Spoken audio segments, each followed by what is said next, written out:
નમસ્કાર એન્યુમરેટર્સ અને સુપરવાઇઝર્સ મિત્રો, હાઉસલિસ્ટ એપની આ ખૂબ જ મહત્વપૂર્ણ સમજૂતીમાં સ્વાગત છે. મારું નામ શૈલેષભાઈ ખીમાણી છે અને મારી સાથે મારા સાથીદાર પ્રતાપભાઈ ચોવટિયા છે. અમે બંને વસ્તી ગણતરી સંદર્ભે ફિલ્ડ ટ્રેનર છીએ. ફિલ્ડમાં જવા માટેની તૈયારીઓ પૂરજોશમાં ચાલી રહી છે, ત્યારે ચાલો આજના આ અત્યંત જરૂરી માર્ગદર્શિકામાં સીધા જ આગળ વધીએ અને એપની શરૂઆતની પ્રક્રિયાને વિગતવાર સમજીએ. શું પ્રથમ વખત એપ ખોલતા જ invalid credentials, invalid user ID અથવા તો ખોટા પાસવર્ડ જેવી એરર જોવા મળે છે? હા, ફિલ્ડમાં કામ શરૂ કરવા જઈ રહ્યા હોય અને શરૂઆતમાં જ આવી ટેકનિકલ અડચણો આવે એટલે થોડી નિરાશા તો થાય જ અને સમય બગડતો હોય એવું લાગે. પણ આમાં ચિંતા કરવાની બિલકુલ જરૂર નથી. આવા સમયે જ એકદમ તણાવમુક્ત અને સ્ટેપ બાય સ્ટેપ ઉકેલ આપવા માટે અમે અહીં છીએ. અમારા અવાજમાં આ માહિતી ખાસ તૈયાર કરવામાં આવી છે, જેથી આ માર્ગદર્શન હેઠળ એકદમ સુરક્ષિત અને સરળ રીતે આગળ વધી શકાય. આજની આ સમજૂતીમાં આપણે 4 મુખ્ય બાબતો જોઈશું. પહેલું, હાઉસલિસ્ટ એપની લોગિન સમસ્યા. બીજું, વેબસાઇટ પર પાસવર્ડ બદલવાની પ્રક્રિયા. ત્રીજું, એપમાં લોગિન અને સુરક્ષા. અને ચોથું, સરળ લોગિન માટે પિન. તો ચાલો સૌથી પહેલા વિભાગથી શરૂઆત કરીએ, હાઉસલિસ્ટ એપની લોગિન સમસ્યા. મિત્રો, જ્યારે પણ HLO એપમાં પ્રથમ વખત લોગિન કરવાનો પ્રયાસ કરવામાં આવે છે, ત્યારે સામાન્ય રીતે ઇનવેલિડ ક્રેડેન્શિયલ્સનો મેસેજ જોવા મળે છે. અહીં સમજવા જેવી સૌથી અગત્યની વાત એ છે કે આ કોઈ વ્યક્તિગત ભૂલ નથી.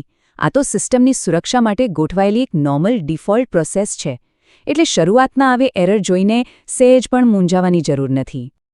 હવે આગળ વધીએ આપણા બીજા વિભાગ તરફ, વેબસાઇટ પર પાસવર્ડ બદલવો. આ પ્રક્રિયા માટે સૌથી પહેલાં મોબાઈલ કે કમ્પ્યુટરના બ્રાઉઝરમાં census.gov.in વેબસાઇટ ખોલવાની રહેશે.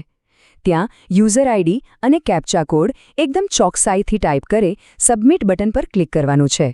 તરત જ રજિસ્ટર્ડ મોબાઈલ પર એક OTP આવશે, જે અહીં દાખલ કરવાનો રહેશે. અહીં ડેટા સાચો નાખવો ખૂબ જ અગત્યનો છે. અહીં ફિલ્ડ ટ્રેનર તરીકે એક ખાસ પ્રો ટિપ આપવાનું મન થાય છે. ઘણીવાર નેટવર્કના પ્રશ્નોને લીધે કેપ્ચા કોડ સ્ક્રીન પર દેખાતો નથી. આ સમયે મૂંઝાવાને બદલે એક શોર્ટ અને સિમ્પલ ટ્રીક અપનાવી શકાય. મોબાઈલનું એરોપ્લેન મોડ એકવાર ચાલુ કરીને તરત જ બંધ કરી દેવું. પછી પેજને રિફ્રેશ કરવાથી કેપ્ચા કોડ તરત જ લોડ થઈ જશે. છે ને એકદમ સરળ? ખરેખર આ બહુ જ કામની અને સમય બચાવતી ટ્રીક છે.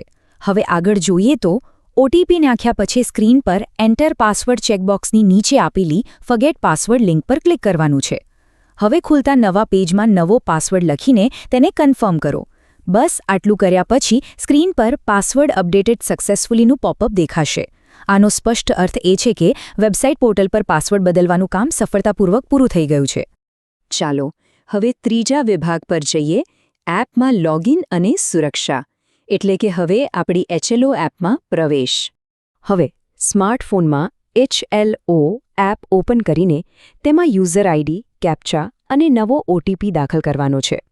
અહીં ખાસ ધ્યાન રાખજો કે હમણાં જ વેબસાઇટ પર જે નવો પાસવર્ડ બનાવ્યો છે તે જ નાખીને લોગિન કરવાનું છે.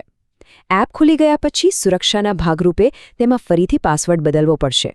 હમણાં જ બનાવેલો પાસવર્ડ સબમિટ કરીને એક નવો મજબૂત પાસવર્ડ 2 વાર ટાઈપ કરીને સેટ કરવાનો રહેશે. અંતે ફરીથી પાસવર્ડ અપડેટેડ સક્સેસફુલીનો મેસેજ આવી જશે. અહીં સ્વાભાવિક રીતે જ એવો પ્રશ્ન થાય કે 2 વખત પાસવર્ડ કેમ બદલવાનો? તો સમજી લઈએ કે આ કોઈ સિસ્ટમની ખામી નથી. ક્રુશિયલ પોઈન્ટ એ છે કે વેબસાઇટ પર બનાવેલો પાસવર્ડ માત્ર એક ટેમ્પરરી પાસવર્ડ હોય છે, જ્યારે એપની અંદર બનાવવામાં આવતો પાસવર્ડ ડેટાની અંતિમ સુરક્ષા માટે છે. આ ડબલ સિક્યોરિટી ફીચર ડેટાને સંપૂર્ણપણે સુરક્ષિત રાખવા માટે જ બનાવવામાં આવ્યું છે. હવે આપણે પહોંચી ગયા છીએ છેલ્લા અને ચોથા વિભાગ પર, સરળ લોગિન માટે પિન ક્રિએટ કરવો. એકવાર નવો અને મજબૂત પાસવર્ડ સેટ થઈ જાય એટલે તેનાથી એપમાં લોગિન કરી લેવાનું છે. ત્યારબાદ ભવિષ્યમાં દર વખતે પાસવર્ડ નાખવાની ઝંઝટમાંથી બચવા માટે એક સિક્યોર પિન ક્રિએટ કરવાનો ઓપ્શન મળશે. આ એક જ નાનકડું સ્ટેપ વારંવાર લાંબા પાસવર્ડ યાદ રાખવામાંથી અને ટાઈપ કરવામાંથી મુક્તિ અપાવશે. ફક્ત પિન નાખવાથી કામ એકદમ ફટાફટ અને સ્મૂથ થઈ જશે.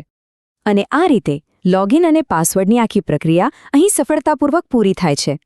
હવે વિચારી જુઓ, જ્યારે આટલું સુરક્ષિત અને અડચણ વગરનું એક્સેસ મળી ગયું છે તો વસ્તી ગણતરી ડેટા કલેક્શનનું આ અગત્યનું કામ કેટલું ઝડપી અને કાર્યક્ષમ બની શકશે.